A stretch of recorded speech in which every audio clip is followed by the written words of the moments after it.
নমস্কার, কেমন আছেন সবাই? প্রতিদিনের প্রতীক্ষার একটি নতুন ব্লগে আপনাদের স্বাগত জানাই। আপনারা সকলেই জানেন আমি বাবার বাড়ি এসেছি, আজ 7-8 দিন হয়ে গেছে। আজকে আমি আবার ফিরে যাচ্ছি। তো আজকে বাড়ি থেকে যাওয়ার ভিডিওটাই আপনাদের সঙ্গে শেয়ার করতে চলেছি। সত্যি কথা বলতে এই মুহূর্তটা সত্যি খুব বেদনাদায়ক। মাকে দেখে হয়তো আপনারা বুঝতেই পেরেছেন, মার চোখ মুখ অনেকটা ভার। মা যখন থেকে আমরা ব্যাগপত্র গোছাচ্ছি সারা দিনই কাঁদছে।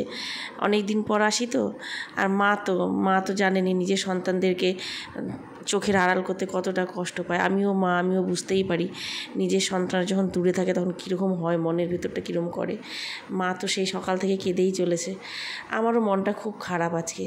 ওই দেখুন আমার তাতান সোনা, আমরা এই বাবা ব্যাগপত্র নিয়ে নিচে নেমে গেছে, আর আমরা এই যে এখন নামছি। এখন এখান থেকে লিফটে করে নিচে যাব, আর ভাইয়ের ফ্ল্যাট থেকে দাঁড়িয়ে যেখানে দাঁড়াবো সেখানেই আমাদের গাড়িটা এসে থামবে। প্রথমে আমার ভাই আর আমার হাজব্যান্ড লিফটে করে নিচে নামলো, একসঙ্গে তো সবাই হবে না। আর পাশে আরেকটা লিফট আছে, সেটা দিয়ে আমার মেয়েরা আর আমার বাবা ওরা সবাই নেমেছে, বাচ্চাগুলো নেমেছে বড় লিফটটা দিয়ে। আর তারপরে আমরা নামলাম। এই যে এখন এখানে দাঁড়াবো।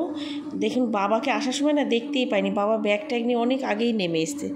এখন দেখি বাবা কোথায়, বাবাকে খুঁজে পাচ্ছি না। আমার হাজব্যান্ড এখন তাতানকে আদর করতে ব্যস্ত, পিসামশাইকে খুব ভালোবাসে। আপনারা অনেকেই জানেন যে এর আগে আমি যতবারই বাবার বাড়ি এসেছি গাড়ি নিয়ে আসি, আবার গাড়ি নিয়েই বেরিয়ে যাই। কিন্তু এবার তো জানেন একটা বিশাল বড় দুর্ঘটনা হয়ে গেছে বেশ কিছুদিন আগেই আমাদের সাথে, গাড়িটাও আর নেই। তো আমরা এখন বাসেই এসেছি, আবার আজকে বাসেই বাড়ি ফিরবো। আমরা এত শর্ট টাইমের জন্য এসেছি না, এই শর্ট টাইমের সময়টাও আমাদের কাছে হচ্ছিল না। অনেক কষ্টে অনেক দিন পর এই টাইমটা বের করা হয়েছে বাড়ি আসার জন্য।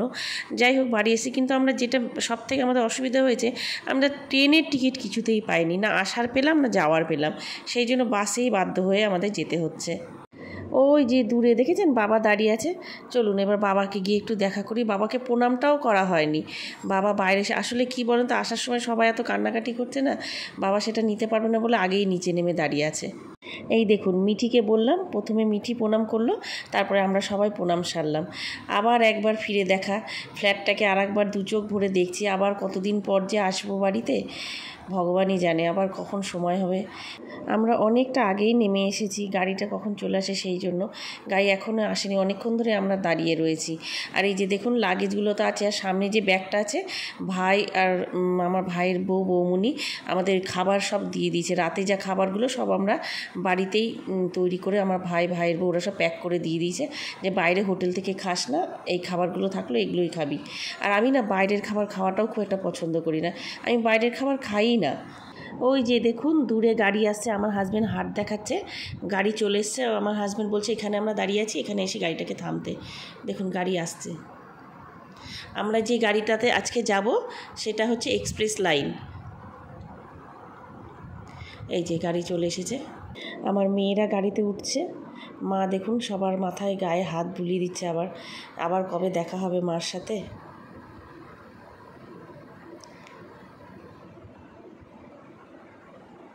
আর একবার সবাইকে ভালো করে সবার দিকে তাকিয়ে একটু দেখে নাও, মার মুখটার দিকে আর তাকানো যাচ্ছে না। চলুন এবার যতই মন খারাপ হোক যেতে তো হবেই।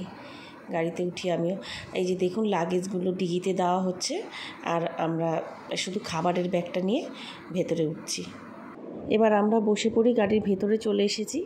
আর আমার হাজব্যান্ড ডিগিতে লাগেজগুলো দিয়ে চলে আসবে এক্ষুনি। এখন লাইট জ্বলছে, একটু বাদেই তো গাড়ির ভিতরে লাইট সব বন্ধ করে দেবে। তো এই লাইট জ্বলছে বলেই আপনাদেরকে একটুখানি গাড়ির ভেতরটা দেখাচ্ছি। দেখুন গাড়ির ভেতরটা কি সুন্দর, আর পুরোটাই তো এসি, ঢুকে এত ভালো লাগছে। চলুন আগে বসে পড়ি। আমি বসে পড়েছি, দুই মেয়ে সামনের দুটো সিটে বসেছে, আমি আর ওর বাবা পেছনের সিটে। আমি বসে পড়েছি। এই দেখুন আমার হাজব্যান্ডও চলে এসেছে, গাড়ি ছেড়েও দিয়েছে। চলুন গাড়ি আস্তে আস্তে চলতে শুরু করেছে। মা বাবাকে পেছনে রেখে ভাইয়ের ছেলে সবাই পুরো ফ্যামিলি পেছনে রেখে এখন আমাদের গাড়ি অনেকটাই আগিয়ে চলে এসেছে। আর এই যে দেখুন সামনের সিটে মিঠি বসে আছে। মিঠিকে বলতেই মিঠি আবার একটু তাকালো, কিন্তু আমি ক্যামেরায় ভালো করে দেখাতে পারলাম না, এতটা অন্ধকার ছিল, ওর মুখটা ভালো দেখা গেল না। আর এই রাস্তাগুলো পুরোনো দিনগুলোর কথা আবার মনে পড়ছে, আবার কবে আসবো। মনটা সত্যি খুব খারাপ লাগছে। বারবার মার মুখটা চোখে ভাসছে, মা আর বাবার কথাই মনে পড়ছে বারবার। যেই জায়গায় আমি ছোট্ট থেকে জন্মানোর পর থেকে বড় হলাম, পড়াশোনা শিখলাম, স্কুল কলেজ সব হলো, তারপরে একদিন বিয়ে দিয়ে আমাকে কত দূরে পাঠিয়ে দেওয়া হলো। এটা কি ঠিক? আপনারা বলবেন তো। আমার কিন্তু একদম মনে হয় না এটা ঠিক। মা বাবা এতটা দূরে কেন আমার বিয়েটা দিল, আমি এখনও ভাবি। আপনাদের সাথে এই কথাগুলো শেয়ার করতে করতে দেখুন আমরা অনেকটা রাস্তা চলে এসেছি। এখন যেই জায়গাটা আপনাদেরকে দেখাচ্ছি এটা হচ্ছে গঙ্গারামপুর বাস স্ট্যান্ড। সেই বাস স্ট্যান্ডটা আমি কোনোদিনও ভেতরটা দেখিনি, আজকে ফার্স্ট আমিও দেখছি আপনাদের সাথে। তো খুব সুন্দর করে সাজানো বাস স্ট্যান্ডটা। আর আপনারা একটু দেখুন, আমাদের গাড়ি এখানে অনেকক্ষণ দাঁড়িয়েছিল, গাড়িতে অনেক প্যাসেঞ্জার উঠলো, অনেকটা পরেই তারপর গাড়িটা আবার নতুন করে ছাড়লো।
আপনারা এখন যে জায়গাটা দেখছেন এটা হচ্ছে বুনিয়াদপুর। আর যে রাস্তাটা আপনাদেরকে দেখাচ্ছি ওই যে দূরে রাস্তাটা চলে গেল, এই রাস্তাটা দিয়েই ইটাহার, রায়গঞ্জ, কালিয়াগঞ্জ যাওয়া যায়। যেসব বাসগুলো রায়গঞ্জ, শিলিগুড়ি, ইটাহার, কালিয়াগঞ্জ যায় সেগুলো এখান দিয়েই বেরিয়ে যায়। আর আমরা সোজা চলে আসলাম, এটা আমাদের এই রাস্তাটা এখন মালদা যাচ্ছে, গাজল, মালদা সব এই লাইনে পড়ছে।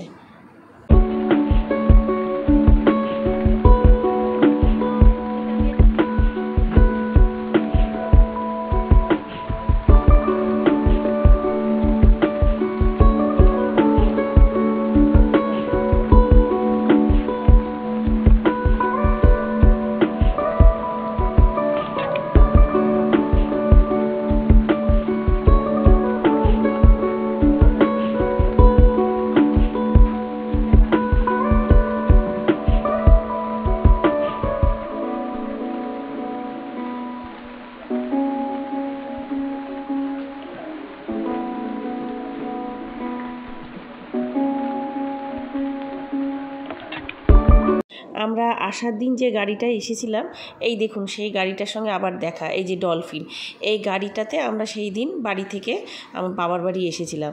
আজকে আবার যাওয়ার সময় সেই গাড়িটার সঙ্গে দেখা হলো। আমরা না গাজলে চলে এসেছি। এখন এই যে আমার হাজব্যান্ড দেখুন খাবারের ব্যাগটা হাতে নিয়ে ও হোটেলে যাচ্ছে। হোটেলে আমরা ঢুকবো ঠিকই, কিন্তু ওখানকার খাবার খাবো না, আমাদের তো খাবার বাড়ি থেকে দেওয়া হয়েছে, আমরা সেই খাবারগুলোই খেয়ে এখান থেকে আবার গাড়িতে উঠে যাব। চলুন আমরা সবাই, যে মিঠিও চলে এসেছে, আমরা সবাই হাত টাত ধুয়ে একটু খাই। খাওয়া দাওয়া কমপ্লিট করে আবার গাড়িতে উঠেছি। এই দেখুন গাড়ি আবার ছেড়ে দিয়েছে, আমরা এখন মালদার দিকে যাচ্ছি।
আপনারা এখন একটা ব্রিজ দেখতে পাচ্ছেন।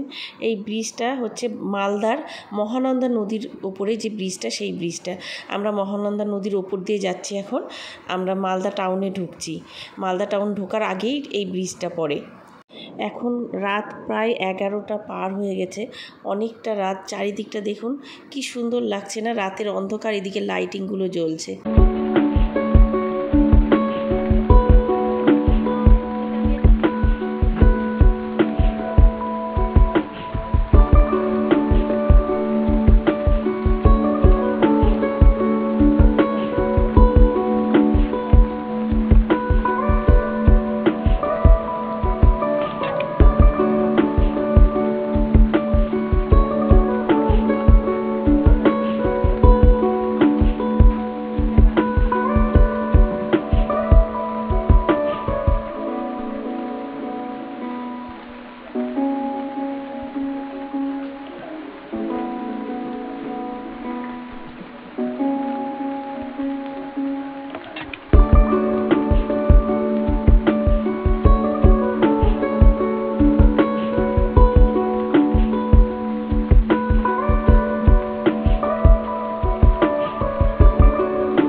আমার আজকের এই বাবার বাড়ি থেকে ফেরার ভিডিওটা যদি আপনাদের ভালো লেগে থাকে, তাহলে প্লিজ প্লিজ প্লিজ অবশ্যই লাইক, কমেন্ট অ্যান্ড শেয়ার করে আমার পাশে থাকবেন। এখন আমি আপনাদেরকে গাড়ির ভেতর থেকেই একটু ক্যামেরা করে আপনাদেরকে মালদা টাউনটা দেখাচ্ছি। রথবাড়ি মোড়টা দেখলেন, পেরিয়ে আমরা আস্তে আস্তে এগিয়ে আসছি। একটু দেখুন মালদা টাউনটা কেমন লাগছে। আর এরপরে আর আমি ভিডিওটা কন্টিনিউ করতে পারিনি, কেন রাত অনেকটা হয়ে গেছিলো, বাচ্চারা সব ঘুমিয়ে পড়েছে, আমার হাজব্যান্ডও পাশে ঘুমিয়েছিল। আমি আর অতটা ভিডিও করতে পারি না। যখন আমি বাড়ি ঢুকেছি আমার নিজের বাড়িতে, তখন বাজে 2:30 রাত। অতএব সেই সময়ের ভিডিওটাও আমি আপনাদের সঙ্গে শেয়ার করতে পারিনি, কারণ আমি ভিডিওটা করতেই পারিনি। আর আমার ভিডিওটা আজকে এখানেই শেষ করছি। নমস্কার।